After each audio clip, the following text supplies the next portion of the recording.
This is Optimal Health Daily, episode 503. 5 Signs You Don't Know What Your Body Needs, Part 2, by Brittney daCosta with tinybuddha.com. And I'm Dr. Neil Malik, your narrator of blogs covering health and fitness. I read to you from some of the most popular blogs out there, with permission from the authors, of course. Now, today's post is a continuation from yesterday, so if you're new here or are bouncing around, definitely check out yesterday's episode first. That's episode 502.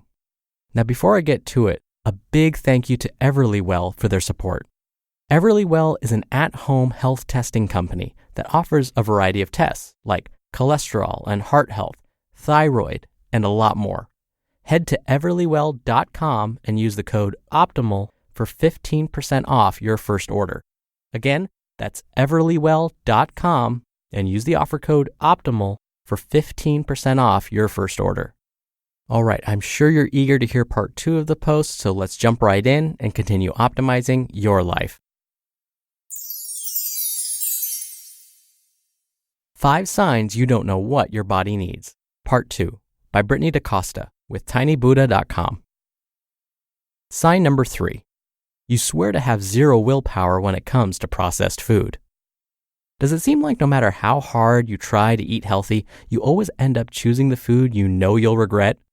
Whenever I'd go through one of my clean eating phases, I'd inevitably be the person hiding in the corner, stuffing my face with a muffin I never liked to begin with. I'd be so angry with myself for not having more self-control, and then feel so ashamed. I'd repeat silently to myself over and over, "What's wrong with you? Why do you keep doing this?" A lack of willpower may be our body's way of telling us it needs specific nutrients, or it's nostalgic, or even has yearnings. If you pay attention to what your body is feeling physically during these moments, you may notice your throat constricting or heaviness in your belly. I argue that there's no such thing as willpower. Your body needs something, and it's not necessarily food-related. Sign number 4. You have no idea why you're so tired and craving junk food every afternoon like clockwork. Do you feel sluggish at 2 to 3 p.m. on a daily basis, and then find yourself reaching for the first extra sweet or salty thing you can get your hands on? When my afternoon slump came, all I knew is that I was so dang tired and craving carbs and sugar like a fiend. Enter vending machine with salty chips and sweet candy bars to the rescue. I'd feel so lethargic and just awful. This vicious cycle had me exhausted, and ultimately is what made me realize I had to do something. I had to make a change. Your body's ravenous afternoon cravings are a message.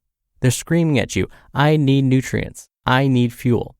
Chances are you haven't fed it what it needs throughout the day, and your body's only way to get through to you is to intensify your cravings. Sign number 5. You feel extreme emotions without rhyme or reason. Do you ever have days where you feel like you want to scream or cry for absolutely no reason at all? Formerly, I sometimes experienced this during a TV show or movie. The characters would say or do something that wasn't particularly scary or exciting, but it triggered something, and I felt an urge to start bawling. It was really unnerving to realize I could cry my heart out for no apparent reason at all. Our nature is to take the easy route, to push any heightened emotions aside and go on with our day. We always have so much to do, right? But emotions need to be felt.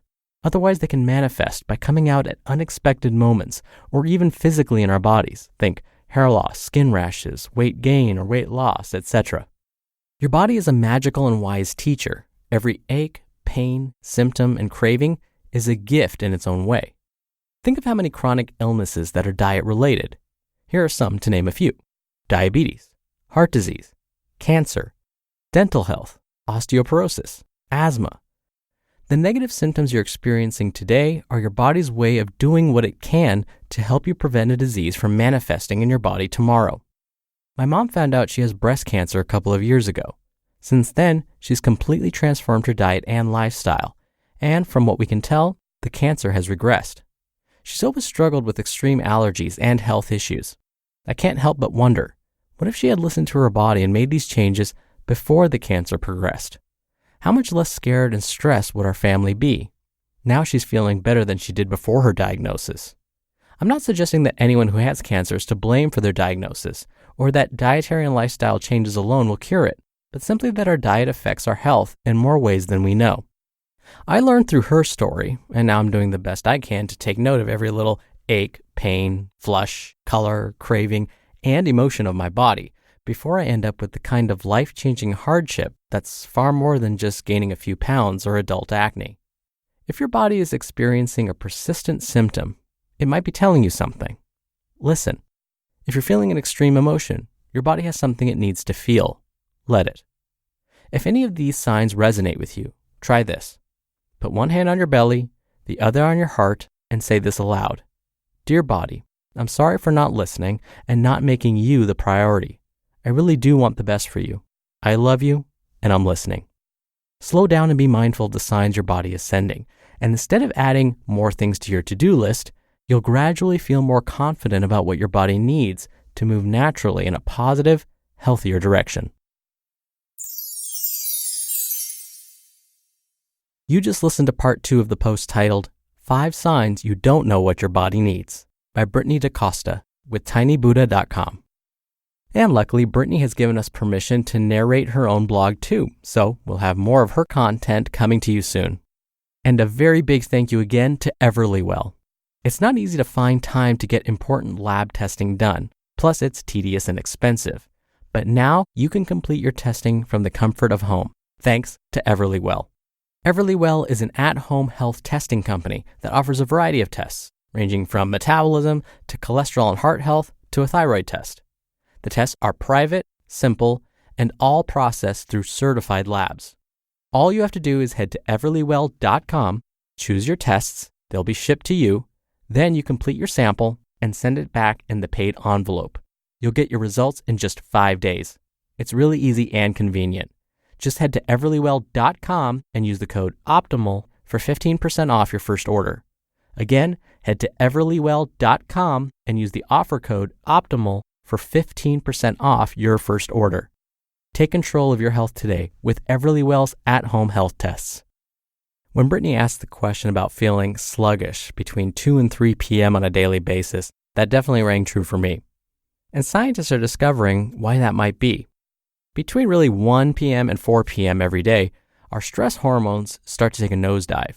What that means is we actually become less alert, and it's almost as if our body is preparing for sleep. So for those of us that go to bed at a reasonable time the night before and are awake for most of the day, you will find that if we were to draw your blood between the hours of 1 and 4 p.m., that your stress hormones will be quite low. So your body is essentially just starting to slow down. And so many scientists actually believe that we are built to take naps between 1 and 4 p.m. Now, it's been a while since I've been to Western Europe, but the practice when I visited there last time was that in certain countries, folks would take what's called a siesta. There would be times between 1 and 4 in the afternoon where things would just shut down. Stores would close. People would go home and just relax. And then they'd reopen for the dinnertime rush. That practice has been around for hundreds, if not thousands of years. Maybe they were onto something. And so Brittney's suggestion might be correct that we are craving something between those hours. It could be that your lunch wasn't all that balanced and your body does need more nutrients. Or maybe you just need to listen to your body, close your eyes for a few minutes, let yourself take a short snooze, and then you'll wake up refreshed. Now, of course, I don't recommend this if you're driving between those hours or if you're at work, because you might, of course, get in trouble. But if it's safe and reasonable to do, try taking a nap between those hours. We're actually finding napping has a number of health benefits, including improving your performance after the nap, extending your life, and improving the quality of your life. All right, that's it from me for today. I hope you're having a great week so far. Thank you for listening. As always, thank you for sharing the show with someone. I'll be back here tomorrow where your optimal life awaits. Hello, Life Optimizer. This is Justin Malik, creator and producer of this show and Optimal Living Daily, the brother podcast of this one. Literally, I'm Dr. Neil's brother. If you like the format of this show, you'll love Optimal Living Daily too, where I also read to you from blogs, but cover other topics like personal development, finance, and minimalism from bloggers like Derek Sivers, The Minimalists, Zen Habits, and many more. So for more amazing content read to you for free, come subscribe to Optimal Living Daily too, and together we'll optimize your life. You've been listening to Optimal Health Daily. Be sure to hit the subscribe button to stay up to date on each new episode.